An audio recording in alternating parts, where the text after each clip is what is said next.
There you go. I'm going to do an overnighter tonight. Just got down here. This is the wood I've collected in the past 5 minutes. I got to collect a whole bunch more. Still got some left over from last time's fire. It's supposed to get down into the 30s tonight. Should be a nice brisk night. Gonna collect lots of firewood. Still got to put my hammock up, under quilt, all that good jive. And that's it. I'll get back with you guys here in a bit. I'm gonna have some coffee later on once I get the fire going, and all that good stuff. But I'm gonna set camp up real quick and collect some more firewood, and I'll get back with you. There you go. Got my pot stand ready to make coffee whenever I feel like making it. My saw for my wood. My tarp's up. Not expecting any kind of precipitation tonight, so I just put it out flat, just in case, kind of thing. Did something a little different. Normally I just do a round turn 2 half hitches. This time I did a trucker's hitch, and that's a quick release. Everything I use to tie my tarp up is always quick release. Makes it easier when it comes time for pack up. And got my underquilt on here. Haven't seen this thing out in quite a while, but I got it cinched up at both ends. This is what I was talking about in the video. If it's warmer, I don't need to cinch this up. That way it allows air to get in. But since it's going to be down in the 30s tonight, I'm just going to cinch it up and be done with it. And that should keep me plenty warm. One thing I have learned is I hooked a piece of shock cord here on this little Grow Gain loop on this side and run it up and hook it on my ridge line. And that basically just keeps that side up where it's supposed to be, because it's harder for me to reach out and get to that side than it is to get to this side. So, and my pack's hanging up, and good to go. I did officially weigh it. I had some comments as far as weight. I guessed 40 pounds. I weighed it, and it's 33 pounds, and that's without water. Also, I didn't bring the skillet on this one because I don't plan on eating anything. If I do eat, I'll eat in the morning. I'll eat some oatmeal, and I can just boil water for that. So, skillet's not in it. That would add an extra 2 or 3 pounds. And the water's in it now, so that's heavier yet. But 33 pounds is not that bad. I don't consider that heavy. And plus, I was talking to Captain Bart while we were talking on the phone, and when you have an external frame pack, it's almost like you have an external skeleton to help carry the weight. It distributes the weight better, and more of the weight rides on your hips, and you don't feel it quite so much. So I can really load this thing up and not feel the weight. I mean, this is a 33 pound pack, and I can carry it like it's a 10 pound pack. I mean, it's just, you know, I'm still carrying the 33 pounds. It just doesn't feel 33 pounds, you know what I mean? Whereas a internal frame pack, you feel a lot more of the weight. But so, right now, that's it. My hammock's hung, my tarp's hung, everything's nice and snug where it should be. I'm really happy with the setup. And now it's just the game of gathering enough firewood to last me the night. Winds are supposed to be out of the south, which means they'll be coming from that way. Light winds, it said. Down into the 30s, so that's why I brought all my warm equipment. Really looking forward to it. I love sleeping out when it's cold out. A lot of people who don't do cold weather camping think people like me who do cold weather camping are nuts. But if you've never slept out in cold weather, especially when it's really cold, you know, down around 0, then you don't know what I'm talking about. But it's something about it. It's a challenge. It's the challenge of having the right equipment to keep you warm. You know, you definitely have to count on your fire making skills to help keep you warm. And you have to carry more equipment. It's usually bulkier. Then when you have snow, you have to deal with the whole, you know, being wet part of it, which is why I have Gore-Tex bibs so I can kneel and sit in the snow and not be wet. and I wear a lot of wool in the winter, so that kind of helps too. I had a mitten clip. This is part of my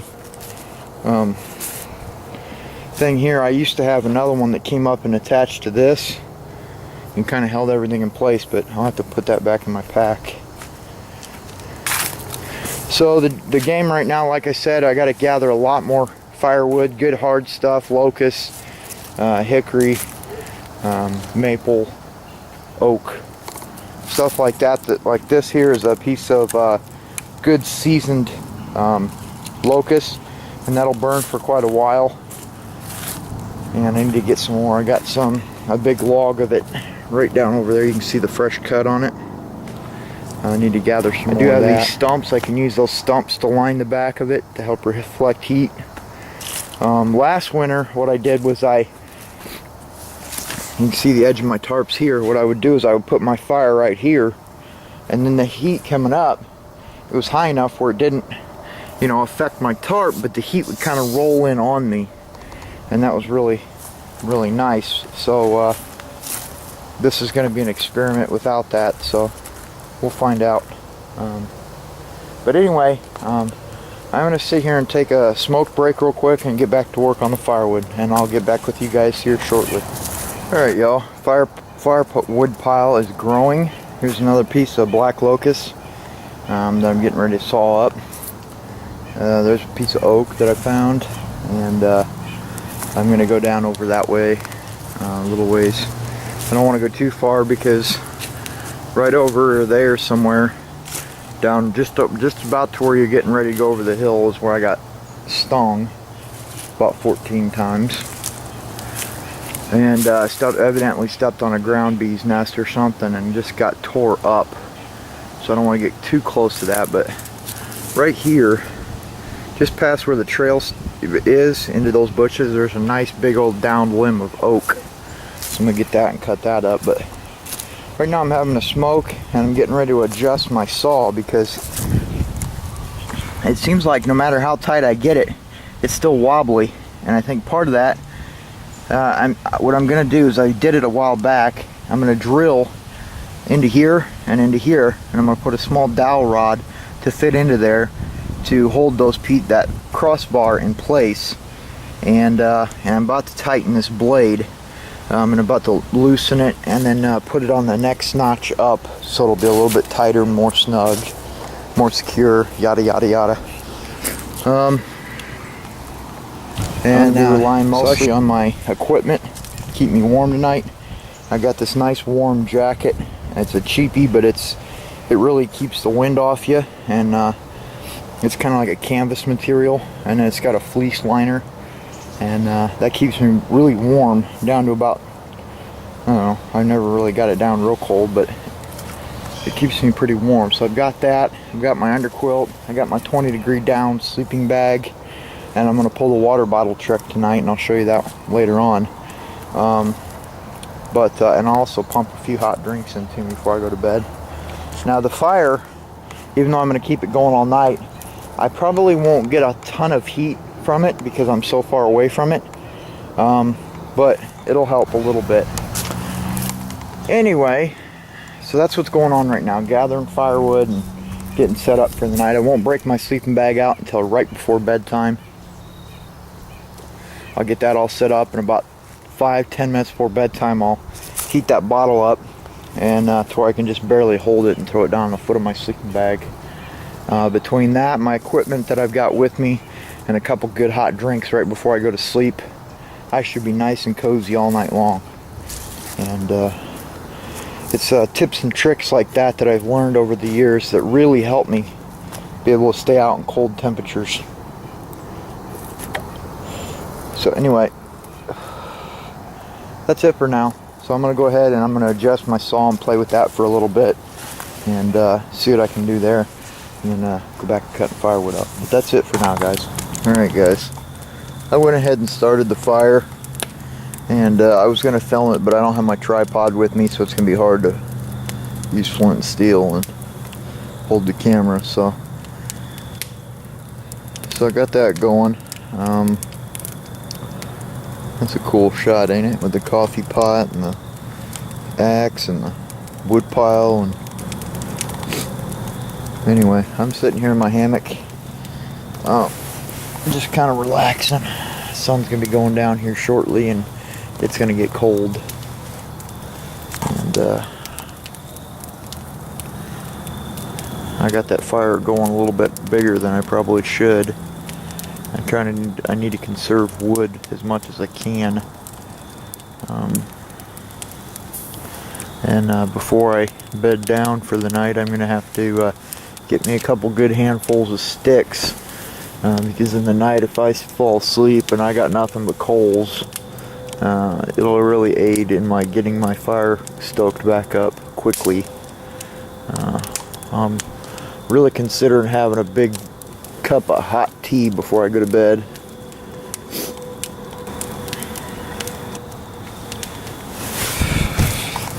I really needed this time out. I get to the point where I get fed up with people, and I get fed up with being in the city, and it's like going to a psychiatrist when I come out here. It's just very relaxing, and I forget all about all my worries. I don't have a watch with me. I don't have my phone with me. You know, it's like a vacation for me when I get out here. Sitting by a campfire and having some hot cocoa or hot coffee or whatever. And sleeping in the woods. There's just something about it it refreshes me. But kind of really needed this, so it's good to be out. Fire's just relaxing. Alright, y'all. As you can see, I put those 3 big logs kind of behind the fire. They're far enough away where they don't think they'll catch a light, but they're enough where they'll reflect a lot of light back at me and a lot of heat back at me, so that's good. I guess I could put that one over there too, right there, but we'll see. Anyway, that's it for now. Alright, y'all. It's about 9 o'clock or so, and that pot is full of cocoa, and as soon as that boils, I'm going to put it in the thermos, take it back up the house, and let my parents have some. I'm a little bit of a cocoa fiend, so when I have cocoa, I have to have it extra rich, so I kept the packet out for me to add with my cup. Anyway, so that's what's going on right now. That's it for now. As you can tell, the underquilt's on, and my sleeping bag is inside my hammock, all ready to go. It's nice and cool down here already. Surprisingly, I think I told you guys I got stung about a week or 2 ago, and the nest, I think, was right over in that area, and it's probably about 50 yards that way. And sitting here splitting some wood up to, kick my fire back up, and I come across one of those bees, but he was it's cold enough that he was real slow moving, and so I killed him. Don't want him stinging me.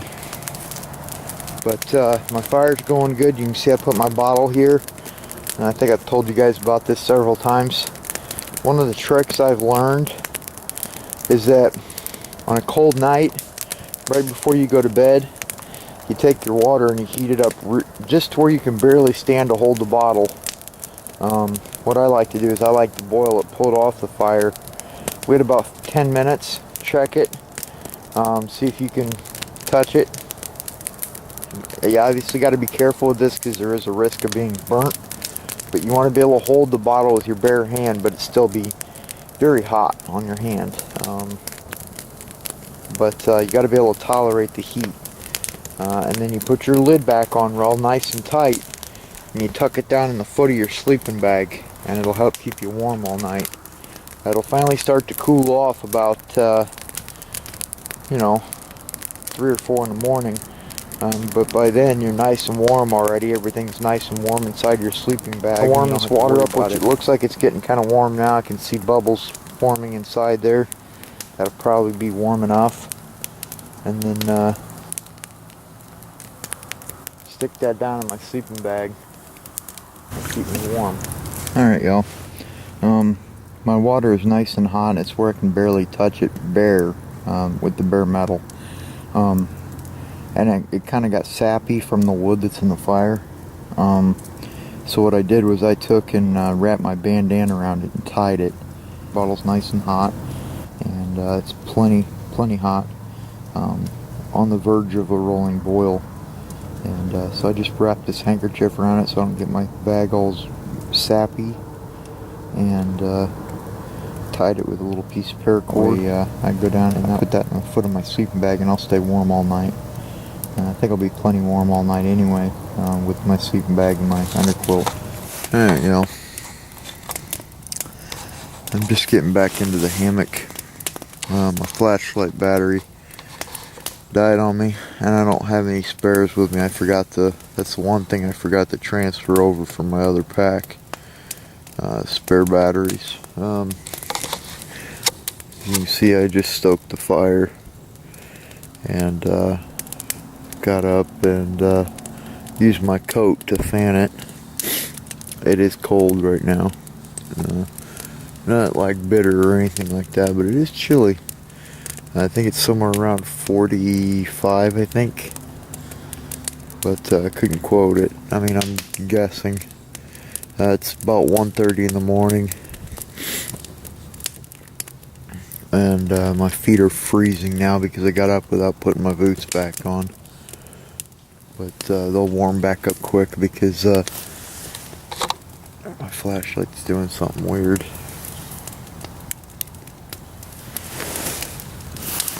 My bottle that I put down in my foot of my bag's still pretty warm. It's not as warm as it was when I put it in, but it's warm enough to warm my feet back up. So far I've been really warm. I slept like a baby. The only reason I had to get up is because I had to use a toilet, or take a pee. I guess there's no toilet down here. Anyway, so, and this bag is just, it's a great sleeping bag. That's it for now. Okay, y'all, I just woke up. My underquilt popped off me in the night, and I woke up freezing, and so I had to pop that back on. I'm not going to get up yet because everything is completely covered in dew except the inside of my hammock, so I'm going to stay in here for a little while, and probably go back to sleep. But I just want to show you guys the first signs of sunrise, and let you guys know what's going on. And I stayed really warm all night until the underquilt popped off. You can't even see. This side here just kind of slid out from under me and went to the other side of the hammock. And so I'm going to have to rig something to hold it on there. But man, that is beautiful. Anyway, there you go. I'm up making coffee. Watching the sunrise. And it's a beautiful morning. It's a little bit chilly. According to WeatherBug on my phone, I finally brought it down with me, but it got down to 43 last night. I don't really know, because when I was all tucked up inside of there, I didn't feel it. It was nice and warm. However, in the night, my head was sticking out of the bag, so I was breathing that cold air, and I got a little bit of a sore throat. The longer I'm up, the more it goes away, but I think this hot coffee will make it go away completely. Bad thing is I'm out of cigarettes, but I'll go up and get some here in a little bit. I put my boots over here just far enough away to keep them from getting too hot, but I wanted to warm them up because everything's got kind of a coating of dew on it, and it's cold. I'm sitting here barefoot, but I'm okay because I'm by the fire.